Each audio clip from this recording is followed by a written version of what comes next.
क्या एक 30 साल की महिला भारत में आतंकी साजिश की मास्टरमाइंड हो सकती है? गुजरात एटीएस ने बेंगलुरु में शमा प्रवीण नाम की एक महिला को गिरफ्तार किया है, जिसके तार सीधे अलकायदा और पाकिस्तान से जुड़े हैं। आखिर कौन है यह महिला और क्या थी उसकी खतरनाक योजना? इस सनसनीखेज खुलासे की पूरी कहानी जानने के लिए वीडियो को अंत तक देखें। आज की सबसे बड़ी खबर गुजरात से है, जहां गुजरात एटीएस ने अलकायदा के भारतीय मॉड्यूल की एक कथित मास्टरमाइंड शमा परवीन को बेंगलुरु से गिरफ्तार किया है। शमा परवीन न केवल अलकायदा से जुड़ी थी, बल्कि वह पाकिस्तान के साथ सीधे संपर्क में थी। 30 साल की शमा परवीन बेंगलुरु में एक आम नागरिक की तरह रह रही थी, लेकिन गुजरात एटीएस की जांच ने खुलासा किया कि वह अलकायदा इन इंडियन सब कॉन्टिनेंट की एक सक्रिय सदस्य थी। एटीएस के मुताबिक शमा सोशल मीडिया के जरिए भ्रामक प्रचार कर रही थी और गजवाए हिंदी की विचारधारा को बढ़ावा दे रही थी। पुलिस के अनुसार उसके गैजेट से मिले सबूतों ने यह साबित किया है कि वह पाकिस्तान के आतंकी हैंडलर्स के साथ लगातार संपर्क में थी। इन सभी आरोपियों का 14 दिन का हमें रिमांड मिला था। इस रिमांड के दरमियान जो दिल्ली निवासी फैक है, इसका जो डिटेल्ड इंट्रोगेशन किया गया, तो इसके द्वारा बताया गया कि ये एक स्ट्रेंजर नेशन 2 करके एक इंस्टा आईडी है, जिसके साथ एक्टिव कांटेक्ट में है। बहुत सारा अलकायदा से रिलेटेड कंटेंट जो है वो ये इसी आईडीज के थ्रू लेता है, और साथ साथ ये लोग कई सारे जिहादी कंटेंट की आपले में एक दूसरे को लेन देने में ये लोग इन्वॉल्व हैं, और जिहादी मुद्दों पे ये लोग डिस्कस भी करते हैं। इस इंट्रोगेशन के साथ साथ जो पहले से फैक और इन लोगों ने जो वीडियो पोस्ट किए थे, फोटोज पोस्ट किए थे, इसमें भी कुछ टैगलाइंस मिली थी, जिसके आधार पे जो स्ट्रेंजर नेशन 2 करके है, इस प्रोफाइल को गुजरात एटीएस की टेक्निकल टीम के द्वारा डिटेल्ड ढूंढने का प्रयास किया गया। एक टेक्निकल टीम जिसमें एसपी के Siddharth, DYSP Harsh Upadhyay, wireless PI Manan Ojha, Manal Shah, RC Vadvana, PR Vasava, police constable Ravi Desai वगैरह रहे। इन लोगों ने ये जो एक आईडी का जो हिंट मिला, इस आईडी को डिटेल्ड जानने का प्रयास किया। इंस्टा पे स्ट्रेंजर्स नेशन 2 के साथ साथ फेसबुक पे भी सेम बंदे की strangers of nation and stranger of the nation 2, ये टोटल 3 प्रोफाइल्स आइडेंटिफाई की गई।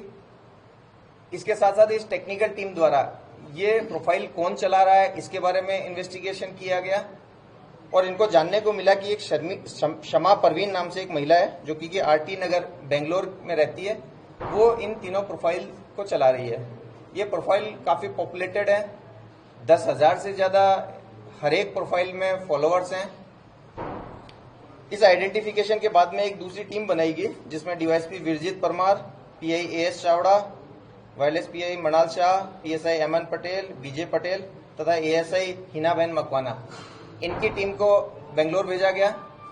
इंटर स्टेट ऑपरेशन ये एक था, जिसमें सेंट्रल एजेंसीज की मदद ली गई, राज्य पुलिस की मदद ली गई। इसके द्वारा जो शमा परवीन है, इसको उसके निवास स्थान से पकड़ा गया। इसकी प्रारंभिक पूछपरछ की गई, और जो शंकास्पद फोन वगैरह थे वो कब्जे किए गए। शुरुआती पूछपरछ में इसने एक्सेप्ट किया कि वो अलकायदा से रिलेटेड कंटेंट डालती थी, और जो हमें टेक्निकल डिटेल्स जानने को मिली थी, उन सब चीजों को इसने एक्सेप्ट किया। इसके जो तीनों पेजेस, अलग अलग पेजेस हैं, उनके बारे में अगर डिटेल से चर्चा करें तो इसने अलकायदा के लीडर मौलाना आसिम उमर के काफी सारे वीडियोज अपने पोस्ट्स में डाले हैं, जो कि हथियारबंद विप्लव, गजवाए हिंद की स्थापना तथा धार्मिक आधार पर हिंसा व आतंकवादी हमलों का के लिए लोगों को उकसाता है। साथ ही साथ अलकायदा के इमाम अनवर औलाकी के जिहादी स्टेटमेंट्स भी, जो कि देश विरुद्ध कृत्य करने के लिए लोगों को उकसाते हैं, वो इसने डाले हुए हैं। लाहौर की लाल मस्जिद के मौलाना अब्दुल अजीज के बयान भी, जो कि देश में धार्मिक आधार, जातिगत आधार पर वैमनस्य फैला करके हिंसा फैलाना चाहते हैं, उस तरह के वीडियोज भी इसने डाले हैं। इस महिला की वहां से अरेस्ट करने के बाद में ट्रांजिट रिमांड पे इसको लिया गया। आज अर्ली मॉर्निंग में इसको अहमदाबाद लाया गया है, और आगे इसको कोर्ट में प्रोड्यूस करके रिमांड लेकर के आगे जो भी चीजें होगी आपको बताई जाएगी। इसका बैकग्राउंड क्या है सर, इस महिला का, शमा परवीन का? जैसा हमने आपको पहले बताया कि ये जो महिला है, ये मूल झारखंड की रहने वाली है, और ये अभी कुछ सालों से अपनी फैमिली, ब्रदर मदर के साथ में बेंगलोर में रह रही है। ये बीकॉम तक पढ़ी हुई है, और अभी ये कुछ काम नहीं करती है। सर ये क्या झारखंड से ये है तो क्या किसी नक्सल ऑर्गेनाइजेशन से भी जुड़ी हुई है? नहीं, अभी तक की हमारी इन्वेस्टिगेशन में सिर्फ हमारे केस में इसका रोल आया है और किसी बाबत में अभी तक हमारे कोई इन्वेस्टिगेशन नहीं हुआ है।